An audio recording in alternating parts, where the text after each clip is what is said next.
حقق مردودا اقتصاديا جيدا لمستثمريه، نقدم لكم هذه الحلقة وبادئ ذي بدء إليكم أهم أوصاف طيور النعام وميزاتها.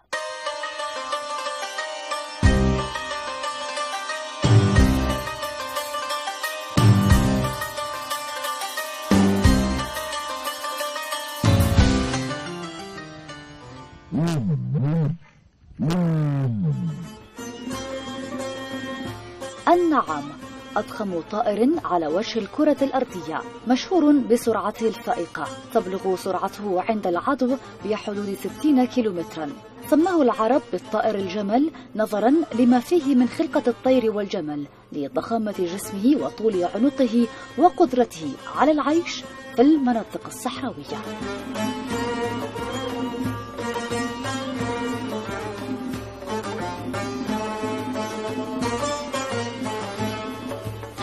يتميز النعام بعينيه الجميلتين الواسعتين، حيث يستطيع أن يرى من خلالهما لمسافة بعيدة وفي كافة الاتجاهات عدا الذي وراءه مباشرة، كما أنه له جفنا ثالثا يحمي عينيه من الأتربة والرمال ويجعله يتمتع بنوم هادئ.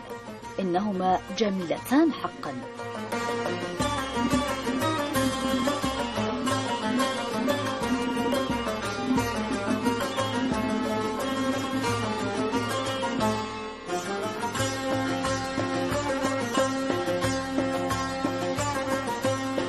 يتمتع النعام أيضا بحاسة إبصار قوية، وله المقدرة على تحريك الرأس في كل الاتجاهات، كما أن سمعه حاد وقوي أيضا.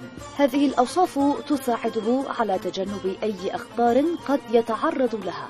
على هذا يعتبر النعام جهاز إنذار مبكر في الحياة البرية لباقي الحيوانات، فهو كما يشاع لا يضع رأسه في التراب، بل يقرب أذنيه من سطح الأرض حتى يتعرف على موقع أعدائه.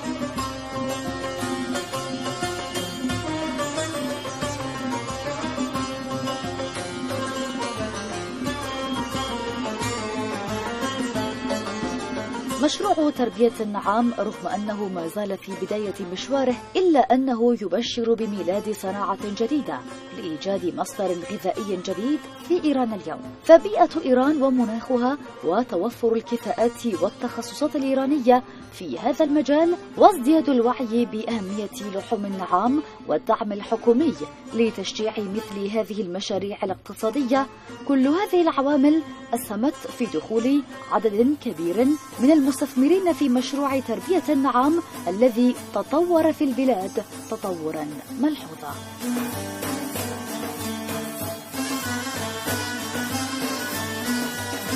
في محافظة البورز باتجاه عاصمتها كرج تقع مزرعة تعتبر إحدى أهم مزارع تربية النعام في إيران. استقبلنا السيد بازوكي وهو مشرف على مزرعة النعام هذه وصاحبها. النعام طائر يتأقلم مع معظم الظروف الجوية الصعبة، وقد وجدنا نحن المستثمرين في إيران بيئة مناسبة وصالحة لتربية النعام، وأولينا في الآونة الأخيرة اهتماما بالغا بها، فتضاعفت الاستثمارات في إيران، وخاصة في ظل الدعم الحكومي لهذه الصناعة الجديدة.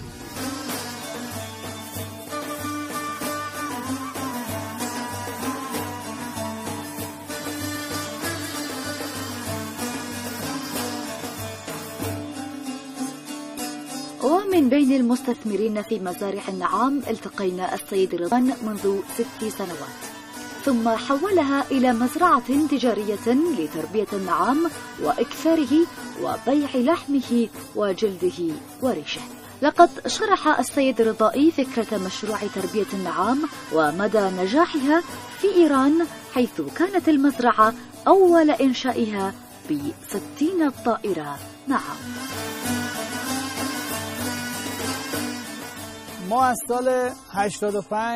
في عام 2006 تمكنا من أن نحصل على التسويغات الأولية لتأسيس هذه المزرعة، وبدأنا العمل فعلا بعد عام من ذلك ب60 عددا من أنثى النعام.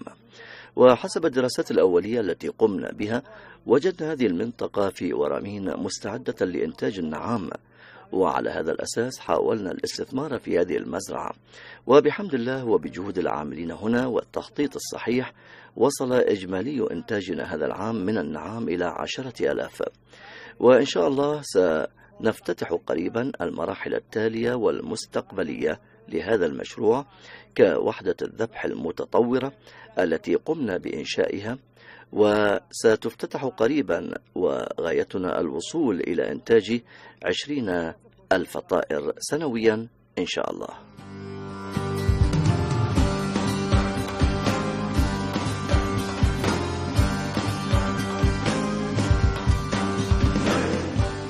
ويقول السيد رضائي إن الفكرة بدأت بغرض الاستهلاك الداخلي، ثم تطورت نظم الإنتاج المتبعة بالتسهيلات الحكومية، فتحولت إلى مشروع تجاري بامتياز بفضل المردود الاقتصادي الوافر وإقبال الإيرانيين عليه بعد اقتناعهم بالقيمة الغذائية والصحية العالية التي يوفرها لحم النعام.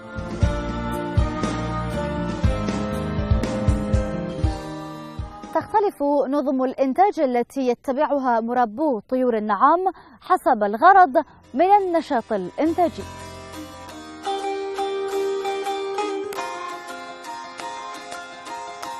فمن الاشتراطات العامة الواجب توافرها بموقع وإنشاءات المزرعة فسحة المساحة التي تحتاجها الطيور طبقا لعدة اعتبارات، منها عمرها والغرض الإنتاجي وأيضا إمكانات المربي المتاحة. كما يجب عند إنشاء مزارع طيور النعام مراعاة الاعتبارات الآتية: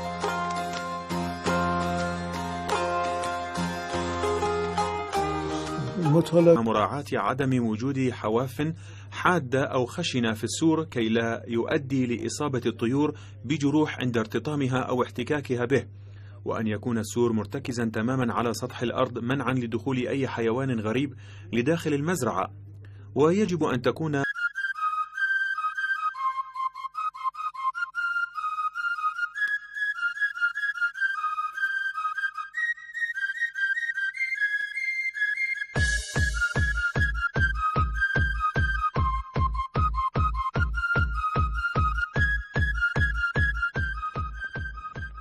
النعام طائر يأكل كل شيء: الحشائش والخضروات وفروع أوراق الأشجار والحبوب والفواكه والبرسيم، كما أنه يأكل اللحوم ويلتهم المعادن والأحجار والأخشاب الصغيرة. إنه يبلع تقريبا أي شيء يراه أمامه. أما في مزارع تربية النعام فالأمر مختلف.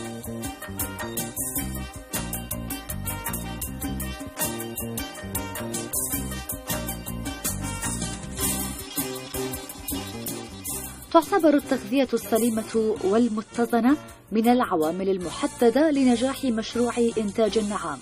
على ذلك يجب أن يحتوي غذاء النعام الذي يندرج ضمن فصيلة آكلة العشب على مكونات غذائية كالبروتين، الكربوهيدرات، الدهون، الأملاح المعدنية، الفيتامينات. كذلك يجب توافر الأحماض الأمينية الضرورية حسب الاحتياجات.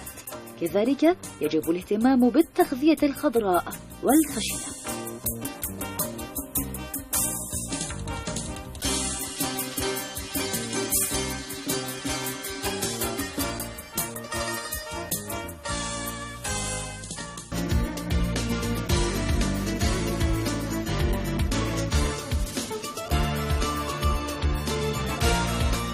يعتبر جمع البيض وتعقيمه من الأعمال الهامة والحيوية التي تتم داخل المزرعة، فقبل كل شيء يجب المحافظة على نظافة الأعشاش التي ستضع فيها الطيور بيوضها بشكل دائم، وأن تكون مفروشة بالرمل الخشن والجاف.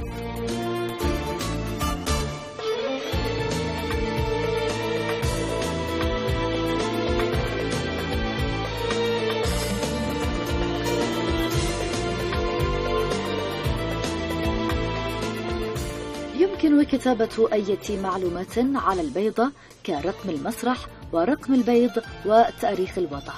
ومن ثم يوضع البيض في غرف للتبريد لإتاحة الفرصة لبياض البيضة للاستقرار قبل التفريخ ولإدخال كميات كبيرة من البيض إلى الحاضنات بوقت واحد.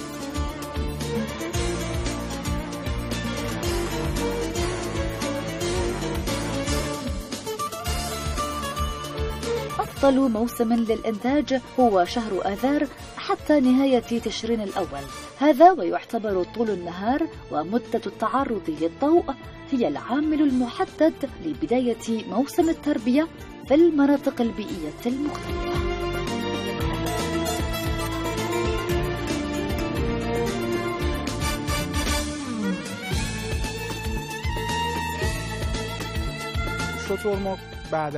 موسم إنتاج البيض لدى طيور النعام يمتد من الربيع حتى الخريف. نظريا تبيض أنثى النعام كل يومين بيضة واحدة، وبالطبع عدد البيضات له علاقة مباشرة مع أعمار الطيور، فالسن المثلى لوضع البيض هي بين 2 إلى 4 أعوام، حيث تبلغ إناث النعام غاية بلوغها الجنسي.